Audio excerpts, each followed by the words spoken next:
Am I reading notes? Yeah, I think we should just call it like pod notes, not podcast. Okay, ready? So you want to be a psychologist? Episode 1, take 1. If you've clicked on this podcast, chances are you're thinking of becoming, or maybe you've already set your heart upon becoming a clinical psychologist.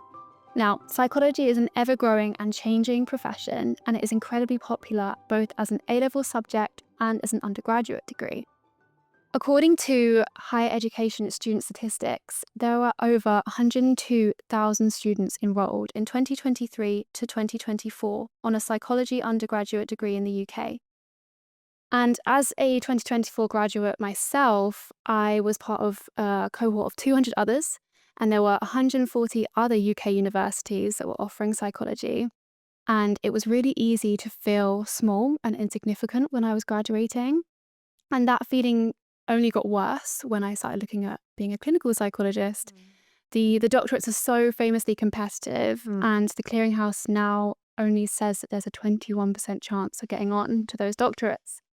And as an undergraduate and then as a master's student, I felt that sense of competition even bleed into my friendships. I felt weird discussing test results with my friends, and I felt like I had to compete with them to get my dissertation supervisor, to get my placements that I really wanted. And then came the dreaded job hunt. I spent hours on NHS jobs, on LinkedIn, trying to get to the steps where I wanted to go. And it just felt really, really overwhelming. And if you felt any of this, then you are in the right place. I am Zara. I'm an assistant psychologist at Affinity Plus, and today I am here with Dr Anindita Sarkar, who is a consultant clinical psychologist. She has a wealth of experience in the NHS and in local authority, and she is, of course, our founder at Affinity Plus. Yeah. So in this podcast series, So You Want to Be a Psychologist, I'm going to be talking to Anindita about her career. She's going to be giving some advice to aspiring psychologists, and we're going to talk a little bit about the psychology field. So just to get started, just to introduce you to our audience, we are today here in the Affinity Plus offices, but I'm going to start off with kind of a very broad question. Okay. What drew you to psychology? Why did you want to become a psychologist, and why specifically clinical psychologist? Well, let's just start with a big question, don't we? Okay. I would say, personality-wise, I was a curious child and an adventurous adult. Growing up, I experienced some pretty big life traumas. My dad, when he first saw me in the delivery room, called me Rishi, wise one. And growing up, he always said I was quite an astute child, being able to make the best of a situation.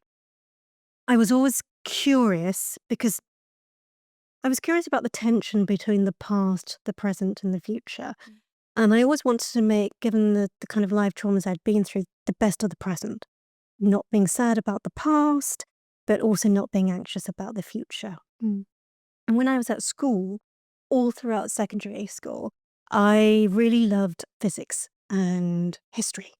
And the reason why I really loved physics and history is because it gave me the answers that I had questions for, without feeling trapped in them, which was really interesting. At my time, back in the 90s, my school didn't really offer psychology, but I'm sure I would have taken it if it was. I said I was an adventurer, and I think I'm an adventurer because I'm quite open-minded. I like to make the best of everyday things, situations I'm in. I like experimenting. I like taking risks for a better future, hence Affinity Plus. And studying psychology as an undergraduate felt very natural to do. It's the study of mind and behaviour. Now, you asked why clinical psychology in particular. Well, I always felt like an outsider growing up, and sometimes to a little extent now as an adult.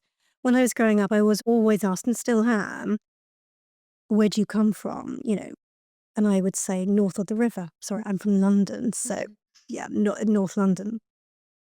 But people would then follow that up by saying, where are you really from?